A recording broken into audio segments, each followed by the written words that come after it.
بسم اللہ الرحمن الرحیم۔ السلام علیکم ورحمۃ اللہ۔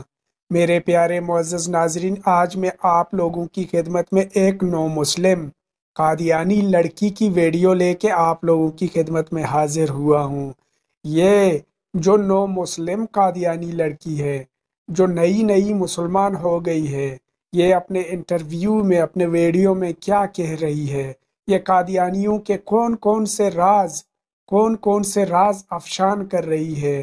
تو چلیے آئیے ویڈیو دیکھتے ہیں تاکہ ہم لوگوں کو بھی صحیح سے علم ہو، ہم لوگوں کو بھی صحیح سے پتہ چلے کہ قادیانی کیا کیا عقائد رکھتے ہیں اور کیا کیا کرتے ہیں اور ان کے کیا کیا منصوبے ہیں، اور وہ اسرائیل کے ساتھ ملے ہوئے ہیں یا نہیں۔ ہمیں سب کچھ پتہ چل جائے گا آج کی ویڈیو میں۔ تو آپ لوگوں سے گزارش ہے کہ ویڈیو کو اسکپ کیے بنا پورے کا پورا دیکھ لیجئے گا تاکہ آپ لوگوں کو بھی صحیح سے علم ہو جائے کہ قادیانی ہم لوگوں کا کس قدر کٹر دشمن ہے۔ ہم لوگوں کو صحیح سے پتہ چل جائے گا کیونکہ یہ لڑکی انہی میں سے نکلی ہوئی لڑکی ہے۔ یہ ہمیں سارے حقائق سے آگاہ کر رہا ہے۔ تو چلیے آئیے اپنے ویڈیو کا آغاز کر کے دیکھتے ہیں کہ یہ نو مسلم کیا کہہ رہی ہے۔ آئیے اپنا ویڈیو دیکھتے ہیں۔ میں سچی اور مخلص احمدی بننا چاہتی تھی، جس کے لیے میں قادیان گئی، لیکن میں نے جو حالات وہاں دیکھے اس نے مجھے قادیانیت سے قریب کرنے کی بجائے اسلام کے قریب کر دیا۔ میرا نام چندہ سمینہ کوثر ہے اور میرا تعلق چناب نگر سے ہے، جس کا پرانا نام ربوہ بھی ہے۔ میں نے بنیادی تعلیم ربوہ سے حاصل کی، FA BA، اور اس کے بعد میں نے B.Ed جو ہے چنیوٹ کالج سے کیا۔ B.Ed کے بعد مجھے جانے کا موقع ملا اسٹوڈنٹ بیس پہ سوئٹزرلینڈ۔ ادھر سے پھر میں نے مائگریٹ کیا بیلجیم میں موجودہ میری سچویشن جو ہے وہ میں بطور جج فیملی کورٹ میں فرائض انجام دے رہی ہوں۔ میں پیدائشی قادیانی تھی۔ میرے خاندان میں سب سے پہلے میرے پردادا قطب دین نے مرزا قادیانی کو امام مہدی مانا تھا۔ جب میں قادیانی تھی تو بھی اپنے آپ کو مسلمان ہی کہا کرتی تھی، بلکہ ٹرو مسلم کہا کرتے تھے ہم اپنے آپ کو۔ لیکن میرا اپنی والدہ کے ساتھ چھوٹی عمر میں قادیان جانے کا موقع بنا۔ یادداشت میری تھوڑی شارپ ہے، اس لیے مجھے ایک دن یاد ہے قادیان کا۔ تو میں نے جو محسوس کیا کہ وہ ایک بستی میں سے ایک بدبو ہے، جیسے تعفن ہے، ہلکی سی، یا جیسے کہتے ہیں کہ نالیوں کی یا گٹروں کی، اس طرح کی ایک آتی ہے تعفن سا۔ دوسری میں نے چیز جو قادیان میں محسوس کی وہ تھی، ایک ان کا کمرہ ہے بیت الدعا، اس میں بہت لمبی لائنیں، اور کہتے ہیں اس میں جو جا کے دعا کرے گا وہ تو جنت کا بالکل ہی حقدار ہے۔ اس میں جب جانے کا موقع ملا تو اس میں ایک اور ہی قسم کی وحشت، اور دو تین لوگ ادھر کھڑے ہو سکتے ہیں، جلسے کے دن تھے۔ تو اس بیت الدعا میں مجھے کوئی بھی روحانی چیز نہیں نظر آئی۔ تیسری جو چیز تھی وہ تھا منارۃ المسیح، اس کے گرد جو طواف کرنا یا اس پہ ہاتھ لگا کے چومنا اور پورے جسم پہ لگانا اور اپنے منہ پہ ملنا، اور اس کے اندر بھی جا کے چھوٹی سی جگہ ہے تو وہاں پہ بھی جا کے مجھے کوئی بھی سکون نہیں ملا۔ چوتھی چیز تھی مرزا قادیانی کی قبر۔ جو بھی جاتا ہے وہ لازمی طور پہ ایک مرزا قادیانی کی قبر کے اوپر، اور جس پہ وہ واک کیا کرتے تھے، سیر کیا کرتے تھے اپنی زوجہ کے ساتھ اسٹیشن تک، وہاں تک جانا بہت ضروری ہے۔ تو جب میں اپنی والدہ کے ساتھ وہاں پہ چلتی تھی تو کوئی بھی ایسی کوئی روحانی کچھ بھی ایسا منظر بالکل بھی نہیں ہے، اور لوگوں سے میں پوچھتی تھی کہ شاید مجھے نہیں محسوس ہو رہا، خالہ جان آپ کو محسوس ہو رہا ہے ایسا کچھ کہ ہم مکہ کی گلیوں میں ہیں یا مدینہ کی ہواؤں میں ہیں، فضاؤں میں ہیں؟ لیکن چونکہ سب پیدائشی قادیانی ہوتے ہیں تو پیدائشی قادیانی کا کوئی رائٹ نہیں ہوتا کہ وہ اس مقام کے بارے میں بات کر سکے۔ سکیں. جس عقیدت اور محبت اور احترام سے ہمارا قادیان کا سفر رہا تو وہاں پہ جا کے جو ایک تصور تھا ایک روحانی ماحول کا، ایک خوشبودار زمین کا، ایسا بالکل بھی کچھ بھی نہیں تھا. لوگ بس اپنے تئیں اس کو مکہ مدینہ کا درجہ دیے بیٹھے ہیں. اس کے بعد جب میں نے مرزا قادیانی کی کتابیں اس لو سے شروع کی کہ مرزا قادیانی نے خود کہا ہے کہ ہر احمدی پہ 3 دفعہ میری کتابیں پڑھنا لازم ہے، تو مجھے پتہ چلا کہ حضرت عیسیٰ علیہ السلام جو خدا تعالیٰ کے سچے نبی تھے اور پاکیزہ ماں سے پیدا ہوئے تھے، ان کے بارے میں جو گستاخانہ باتیں تھیں وہ میں جب اپنے والد سے شیئر کرتی تھی تو میرے والد جو ہیں بہت زیادہ خفا خون ہوتے تھے کہ یہ کوئی مولوی تمہیں پٹی پڑھاتا ہے. جیسا کہ روحانی خزائن جلد نمبر 19 میں مرزا قادیانی نے خود اپنے ہاتھوں سے تحریر کیا ہے کہ نعوذ باللہ حضرت عیسیٰ علیہ السلام جو ہیں وہ شراب نوشی کرتے تھے. تو اس طرح کے بہت سارے کفریہ کلمات ہیں جو ایک نبی کی شان کو بالکل بھی زیب نہیں دیتے. اس کے بعد جو کچھ ایسی باتیں ہوتی تھیں کہ بہت ہی زیادہ ایک بچی اپنے باپ سے نہیں کر سکتی، تو وہ باتیں میں اپنی ماں سے کرتی تھی اندھیرے میں، کبھی چھپ چھپ کے، کبھی پیٹی والے کمرے میں، کہ والدہ یہ چیزیں لکھی ہیں. تو میری والدہ ایک پڑھی لکھی عورت تھیں، تو پھر وہ مجھے کہتی تھیں مجھے نشان لگا دو بیٹی، میں 10 بار پڑھوں گی اور اسے سمجھنے کی کوشش کروں گی. اور کئی دفعہ محلے کے مربی سے بھی میں رابطہ کرتی کہ آپ تو ہمارے استاد محترم ہیں، ہماری رہنمائی کریں، یہ باتیں دل میں ایک گرہ سی باندھتی جا رہی ہیں. اس سارے سلسلے کے بعد جب میں اپنے والدین سے بات کرتی، میری والدہ جو ہیں قائل ہو جاتی تھی، لیکن میرے والد کبھی بھی قائل نہیں ہوتے تھے، بلکہ وہ کہیں نہ کہیں میرے لیے مرنے کی بد دعائیں کرتے تھے کہ یہ کیا اذیت ناک ایک بچہ میرے گھر پیدا ہو گیا ہے، کیونکہ میں سب سے بہن بھائیوں میں چھوٹی تھی اور سب سے زیادہ خدمت گزار تھی، اور میرے بہن بھائی سب سیٹ تھے یورپ میں، لیکن میں اپنے والدین کے ساتھ تا دم مرگ میں نے نبھا کرنے کا وعدہ کیا ہوا تھا خدا سے. اس کے بعد جو ہے میں نے کچھ عرصہ کے لیے اپنے والد سے ڈسکشن کرنا بالکل بند کر دی. خدا سے میں نے عرض کرنی کہ یا خدا، میں ایک عورت ہوں، ایک لڑکی ہوں، اگر میں اس عذاب سے نکلوں تو میں اپنے ماں باپ کے بغیر نہیں نکل سکتی. لیکن میرے والد کو آخری عمر میں کچھ ایسے خواب آنے شروع ہو گئے تھے اپنے متعلق، میرے متعلق. تو پھر وہ میں جب بھی ان کو فون کرتی بیلجیم سے تو وہ مجھے کہا کرتے میرے پاس جلدی سے آؤ. تو وہ کچھ آگ دیکھتے تھے، کبھی اپنے آپ کو جلتا دیکھتے تھے، تو کہتے تھے کہ تم میری بیٹی ہو، تم میری مرہم کر رہی ہو. تو اس طرح سے میرے والد کی جو نفرت تھی خدا تعالیٰ نے محبت میں بدل دی. پھر الحمدللہ 2015 میں وہ دن آ ہی گیا جب میرے والد جو ہیں بالکل باقاعدہ طور پہ مجھ سے ایگری ہو گئے کہ ہم اس کلٹ سے نکلتے ہیں، اور ڈھیروں لعنتیں ڈال کے مرزا قادیانی پہ ہم نے سچے دل سے اسلام کو قبول کیا. چونکہ بچپن میرا ربوہ میں گزرا، چناب نگر میں گزرا، تو بہت سارے ایسے واقعات ہیں جو ذہن پہ ویسے ہی نقش ہیں جیسے میں نے خود اپنی آنکھوں سے دیکھے.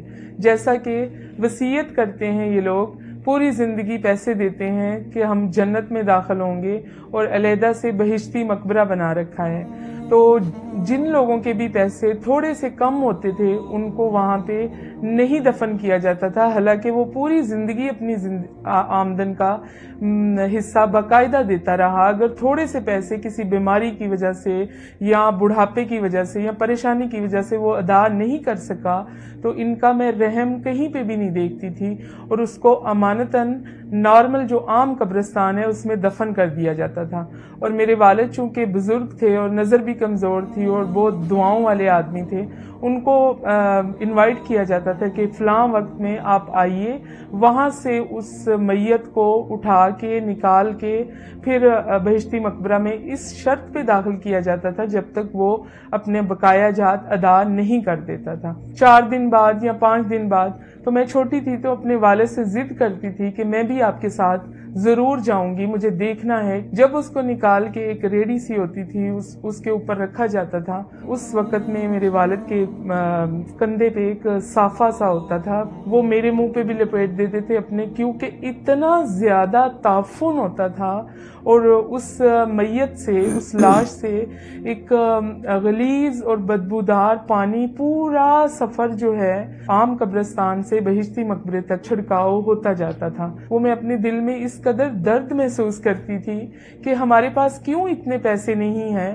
ہم پیسے ادا کر دیتے تاکہ اس کی لاش کی یا میت کی اس طرح سے بے حرمتی نہ ہوتی۔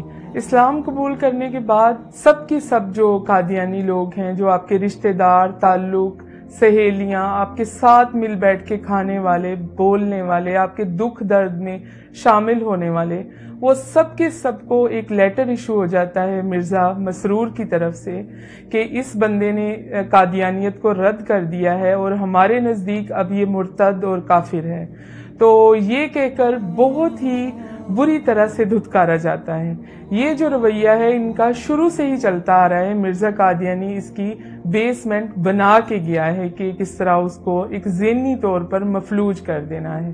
اور میں چشمدید گواہ ہوں کہ جب میں ربوہ میں تھی یا اسٹوڈنٹ تھی، بہت ساری لڑکیاں اور بہت سارے لڑکے جب سوال جواب کیا کرتے تھے تو وہ ان کو جواب نہیں ملا کرتے تھے تو وہ خودکشی کی طرف چلے جایا کرتے تھے، چونکہ ان کے ہاسپٹل اپنے ہیں تو وہ خودکشی جو ہے وہ سامنے نہیں آتی تھی۔ اور اس کی مثال جو ہے وہ میں نے اپنے دل پہ اس لیے برداشت کی کہ میں تو بیلجیم میں تھی اور میرے ماں باپ جو ہیں ربوہ میں تھے، اور وہ ماں باپ جو ربوہ کی تعمیر میں جن کا ہاتھ تھا، جن کی اینٹیں لگانے میں انہوں نے اپنا خون پسینہ دیا ہوا تھا، ان کو مرزا مسرور کی وجہ سے اپنے گھر میں قید کیا گیا کہ آپ توبہ کریں، آپ ایک پر اثر شخصیت ہے محلے کی، اگر آپ اس سے نکلیں گے تو بہت سارے لوگ بھی سوال اٹھائیں گے۔ اور اوپر گلی میں کیمرے بھی لگائے جاتے تھے کہ کوئی بھی ان کی مدد نہیں کر سکتا، نہ ان تک کوئی فوڈ پہنچتا تھا،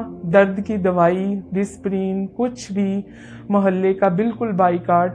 تو اس طرح کے مصائب برداشت کر کے انہوں نے اپنی زندگی دے دی، اور ان کی ڈاکٹری رپورٹ جو میری والدہ کی اور میرے والد کی ڈیتھ سرٹیفکیٹ پہ ہے وہ ہے کہ ڈیتھ بیکاز آف ہنگر، بھوک کی وجہ سے موت۔ نہ کوئی ہارٹ کا مسئلہ تھا، نہ بلڈ پریشر کا، صرف ان کی وینوں کو جب چیک کیا گیا تو تقریباً 13 دن سے ان کے اندر کچھ بھی نہیں تھا، نہ پانی، نہ روٹی، کچھ بھی نہیں تھا۔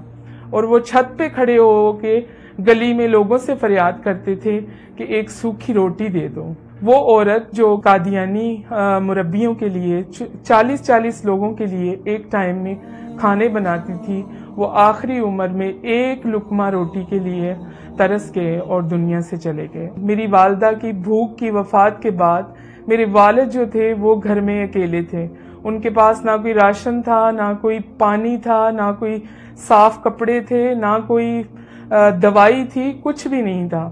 تو وہ اکیلے تھے۔ پھر میں نے رابطہ کیا UNO کے ادارے سے اسلام آباد میں کہ آپ میرے والد کو ایمبیسی کے تھرو چیک کر سکتے ہیں، کیونکہ میرے والد اور میری والدہ جو ہیں بیلجیم رہنے کے بعد وہ بیلجیم کے بھی سٹیزن رہ چکے ہیں، لیکن ان کا دل نہیں لگتا تھا تو وہ واپس آ جاتے تھے۔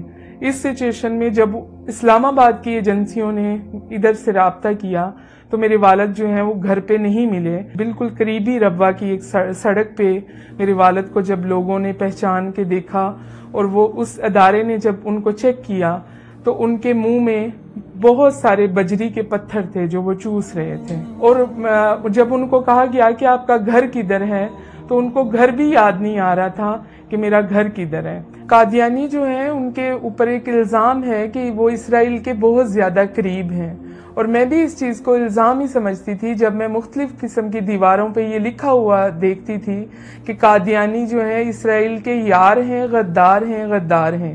تو میں سوچا کرتی تھی کہ یہ کون سے ایسے مولاناز کو حق ہے جو قادیانیوں کو ایسا کہے یا باقاعدہ طور پر دیواروں پر تحریر کر دے.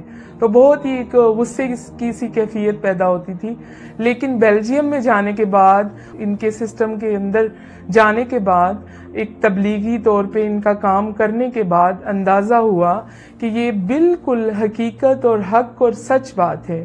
کیونکہ قادیانیوں کا ایک اعلیٰ سطح کا مرکز جو ہے وہ اسرائیل میں خود بنایا ہے اور ادھر ان کا آنا جانا بھی ہے. اور 2014 میں باقاعدہ طور پر قادیانیوں نے چھوٹے چھوٹے ہر ایک کے کارڈز بنائے چپ کے ساتھ، جس میں آپ کی ہیلتھ، آپ کی ایجوکیشن، آپ کی عمر، آپ کیا کرتے ہیں، آپ پوری ایک بایوگرافی کے ساتھ. اور یہ انہوں نے اس نام پہ بنائے کہ یہ ہماری سیکورٹی کے طور پہ ہیں. لیکن وہ ایک قسم کا معاہدہ تھا اسرائیل کے ساتھ کہ ہم پاکستان کی طرف سے یہ والی کمیونٹی جو ہے وہ اتنی تعداد میں آپ کے ساتھ شانہ بشانہ کھڑے ہیں. تو میری یہ بات کا وہم اور یہ ایک غصہ اور نفرت یہ نکل گیا کہ یہ ایک الزام نہیں ہے، یہ حق اور سچ بات ہے. قادیانی جو ہیں وہ اسرائیل کے یار ہیں، اور یہ سچ ہے کہ قادیانیوں کو اسرائیل سے خاص قسم کی ایک انسیت ہے. ایک چیز جو میرے لیے اور بہت زیادہ قابل تکلیف تھی، اذیت کا باعث تھی، کہ جب بھی کوئی قادیانی مائیگریٹ کرتے ہیں پاکستان سے، یہ ایک ماحول کریٹ کرتے ہیں، سٹوری کریٹ کرتے ہیں پاکستان کے خلاف کہ مولاناز جو ہیں وہ ہمارے پیچھے چڑھ گئے، ہماری بچیوں کو خطرہ ہے. یہ صرف اور صرف پاکستان کو اس طرح سے ڈاؤن کرنے کی باتیں کرتے ہیں کہ یہ ایک بہت ٹیرورسٹ سا کنٹری لگتا ہے دیکھنے والے کو، جس کی ایک مثال یہ ہے کہ پاکستان کے جو تحفظات ہیں یورپ میں یا دوسرے ملکوں میں، وہ قادیانیوں کی وجہ سے بھی بہت زیادہ بڑھ چکے ہیں، جس کی وجہ سے پاکستان گرے لسٹ میں جانے تک کی نوبت میں آ چکا ہے. میں خلوص دل سے سب قادیانیوں کو ایک پیغام دینا چاہوں گی کہ جب آپ اس ماحول سے نکل کر بہت ہی ایک پرسکون زندگی کی طرف جانا چاہتے ہیں تو اسلام پہ غور و فکر کریں، قرآن پہ غور و فکر کریں. یہ نہیں کہ چند آیات کو آپ بحث کے لیے اٹھا لیں، اس پہ بحث کریں اور پورے قرآن کو آپ وہاں پہ دبا رہنے دیں. یہ تو کام منافقین کا تھا، کفار کا تھا جو وہ کرتے تھے. ضرور میرا ایک تہ دل سے پیغام ہے کہ مرزا قادیانی کی کتابوں کو اپنی عقیدت کا چشمہ اور محبت کا چشمہ اتار کے پڑھیے، سچے دل سے پڑھیے. اور ہمارے لیے ایک مشعل راہ ہیں عرفان محمود برق صاحب. کوئی کسی قسم کا بھی سوال ہو تو وہ آپ کی ضرور رہنمائی کریں گے، اور عزت کے ساتھ آپ کے سر پہ پیار کی اور محبت کی ایک چادر بھی رکھیں گے، جسے آپ کبھی بھی اپنے سے دور نہیں کر سکیں گے. اب میری زندگی کا مقصد صرف اور صرف یہ ہے کہ جو لوگ اندھیروں میں بھٹک رہے ہیں، جن کو راستہ کچھ بھی دکھائی نہیں دے رہا، اور وہ اپنے تئیں سوال کرتے ہیں، اپنے تئیں جواب لیتے ہیں، ان کے لیے ایک آسانی میسر کرنا کہ وہ بھی اس نور کو پہچانیں، اس حق کو پہچانیں، اور ایک سچے سفر کو جو زندگی میں بھی کامیاب کرے گا اور آخرت میں بھی شفاعت کا باعث بنے گا. اور زندگی بہت ہی آسان ہے فرمان مصطفیٰ صلی اللہ علیہ وسلم کے ساتھ، اور مرنا تو اس سے بھی آسان ہے شان مصطفیٰ کے ساتھ. تو میرے پیارے محترم ناظرین، یہ تھی ہماری نو مسلم بہن کی ویڈیو. آپ لوگوں نے ملاحظہ فرمائی. ہم دعا کرتے ہیں کہ اللہ تعالی ہمارے اس بہن کو دین اسلام پر صحیح طور پر استقامت عطا فرمائے اور اسے دین اسلام پر عمل پیرا ہونے کی اللہ پاک توفیق نصیب عطا فرمائے. تو آپ لوگوں نے یہ بھی دیکھ لیا اور آپ لوگوں کو یہ بھی پتہ چل گیا کہ قادیانیوں کی کیا کیا کارستانیاں ہیں، وہ کیا کیا کرتے ہیں. اس بہن نے ہمیں سب کچھ بتا دیا. تو امید کرتے ہیں کہ آپ لوگوں کو ہمارا ویڈیو پسند آ گیا ہوگا. ملتے ہیں ایک ایسی ہی انٹرسٹنگ ویڈیو کے ساتھ. تب تک کے لیے اجازت دیجیے اور اپنا خیال رکھیے. اللہ حافظ.